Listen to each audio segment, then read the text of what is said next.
স্বামী বিবেকানন্দ যে ধর্মের প্রচার করতে গিয়েছিলেন, অনেকের ধারণা তিনি হিন্দু ধর্ম প্রচার করতে গেছিলেন।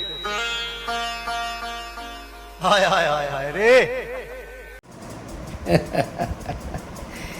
এই লোকটা থেকে সাবধানে থাকবেন, কারণ হচ্ছে 1 নম্বরের গণ্ড মূর্খ। যেসব কমিটিরা ইয়াকে বায়না করে নিয়ে যায়, তাদেরকে বলছি আজকে আপনারাও ভালো করে জানুন বা দেখে যান যে এই কত লেখাপড়া জানে। আজকে প্রমাণ করে দিব যে এই লেখাপড়া জানে নাই, এই লোকের বুদ্ধিতে চলে। লোকে যেটা বলে দিল সেই সব জিনিস দেখে শুনে আর ই আসরে এসে নিয়ে কথা বলে। আর ইয়ার অন্ধভক্ত যারা আছো, তারা যারা কমেন্ট বক্সে লেখালেখি করো, তারাও ভালো করে আজকে দেখো যে ই কত বড় শিক্ষিত মানুষ বটে। দেখো, হিন্দু ধর্ম বলে ওই সময় কোনো ধর্মই ছিল না। হেরে মূর্খ, তো হিন্দু ধর্ম বলে কোনোদিনই কোনো কিছু নাই। ওটার নাম হচ্ছে সনাতন ধর্ম।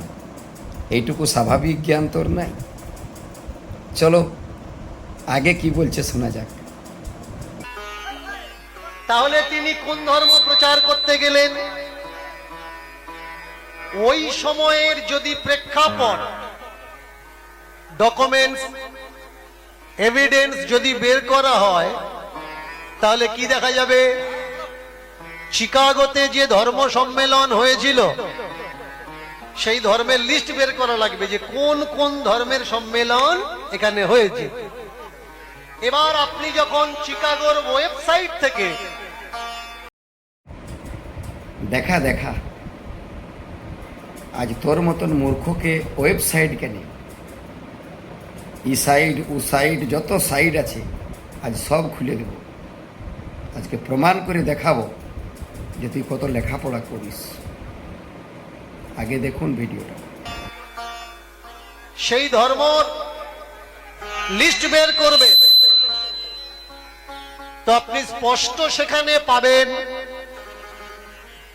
জৈনিজম মানে জ্ঞান ধর্ম, খ্রিস্টানিজম খ্রিস্টান ধর্ম, ঈসাই পারসি, আর কি বৌদ্ধ। ইয়ার মুখস্থ করা বিদ্যা, এই দুটি মুখস্থ করেছি, জৈনিজম আর খ্রিস্টানিজম।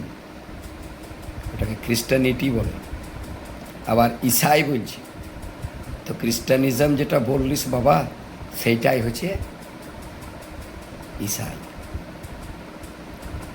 এক মাস্টারকে বলেছিল, শিক্ষামন্ত্রী শুধাইছে বিহারে যে कौन क्लास में पढ़ती हो, तो बेटी छलाटे उत्तर दिल 10th में।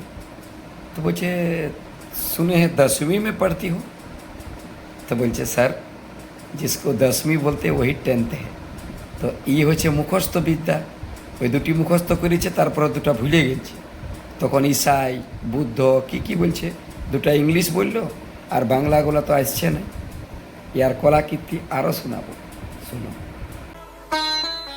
আর একটা অন্তিম ধর্ম, সেটা হচ্ছে ব্রাহ্মণিজম, ব্রাহ্মণ্য ধর্ম। বাস এইটুকু বলার জন্য ইয়ার এতক্ষণ থেকে এত আটুপাটু। ব্রাহ্মণ, তো ব্রাহ্মণ তোর বাপের কি ক্ষতি করল? এবার অন্ধভক্তরা বলো না যে ইও পাশে ব্রাহ্মণ বটে, আমি ব্রাহ্মণ নয়, আমি ওবিসি। এর এই কথাটির জন্যে এই এত বড় ভিডিওটি ইনি কীর্তনাসরে বলছি। তাহলে ভারতবর্ষ থেকে কোন ব্রাহ্মণরা বিবেকানন্দকে চিকাগোতে পাঠায়নি, কারণ তিনি নির্জাত। এই জন্য বলছি লেখাপড়া শিখতে হবে। তো তুই ভাবছিস আমি সব জানি, তুই কিচ্ছু জানিস না। বিবেকানন্দকে ভারত থেকে কেনে পাঠাতে যাবে? তার এত শিষ্য ভক্তই ছিল।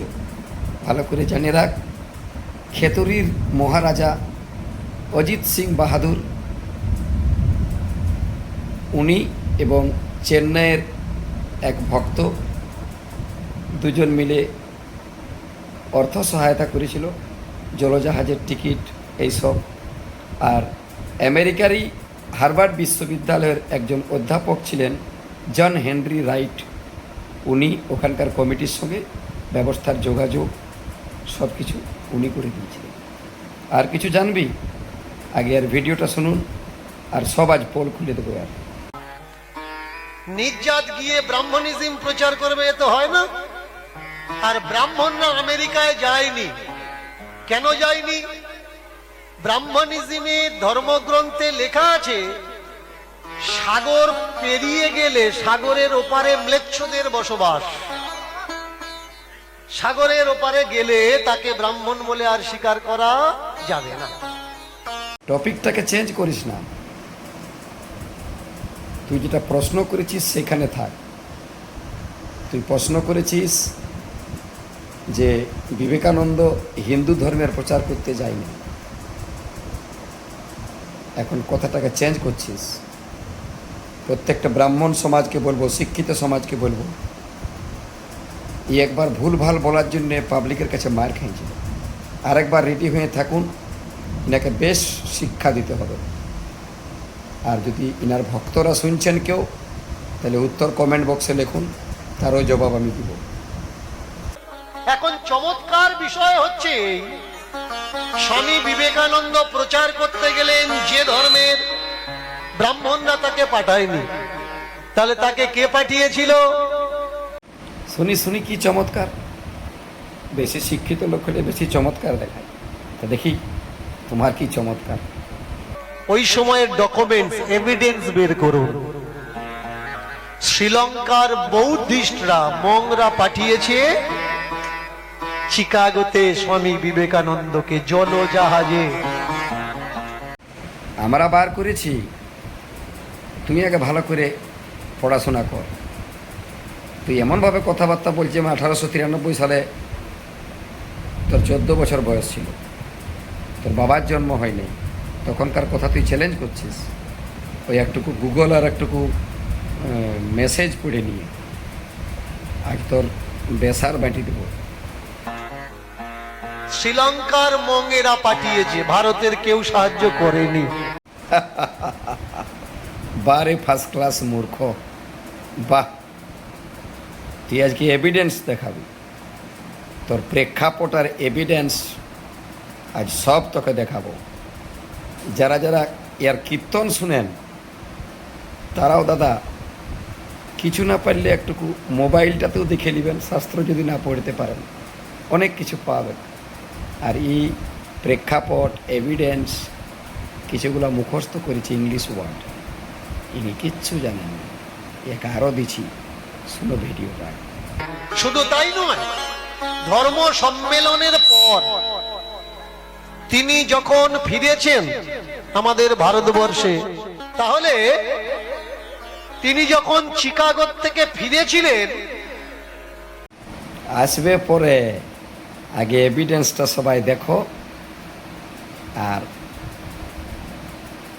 যারা অন্ধভক্ত আছো ইয়ার, তারা সবাই শেয়ার করো, এভিডেন্সের প্রমাণটা দেখে নাও, তারপর শেয়ার করবে। ই নিজের মুখেই বলেছে, যেটা সেটাই বার করেছি ওয়েবসাইট থেকে।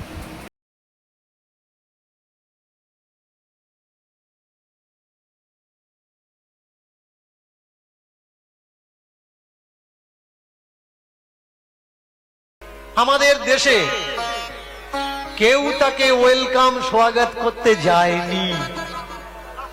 তিনি ভারতের মাথা উঁচু করে এসেছেন আমেরিকাতে, তারপরেও এখান থেকে কেউ তাকে স্বাগত করতে যায়নি। কি কি কি কি কি? এত বড় কাজ করার পরেও ভারতবর্ষে তাকে কেউ ওয়েলকাম জানায় নেই। বাহ বাহ রে বাহ, ওটাও দেখাচ্ছি। Swami Vivekananda return to India, যখন ইন্ডিয়াতে ফিরে এসেছিল তার কেমনভাবে স্বাগত হয়েছিল। ইনি বলছে কেউ স্বাগত জানায়নি। তো তুই কি করে জানবি? তোর বাপের জন্ম নাই আর তার আগেকার তুই কথা বলছিস। মানে এটাকে বলে কালকা যোগী আরটা বলল জটা আইনবি।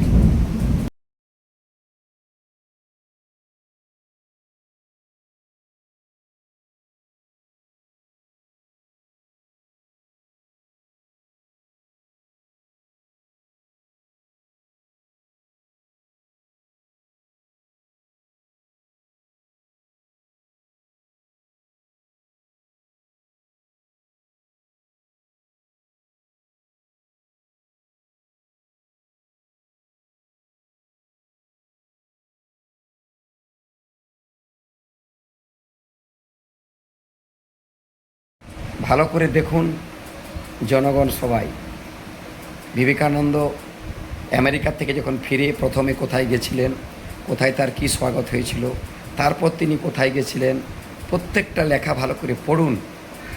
তারপর আপনারা বিচার করে বলুন দীনকৃষ্ণ দীনু নষ্ট এই কতটা জ্ঞানী, কতটা লেখাপড়া করেছে, সেগুলো প্রমাণ সমেত আপনারা লেখুন। সবাই শেয়ার করুন দিকে দিকে। এই বহু লোককে বোকা বানাই খাচ্ছে।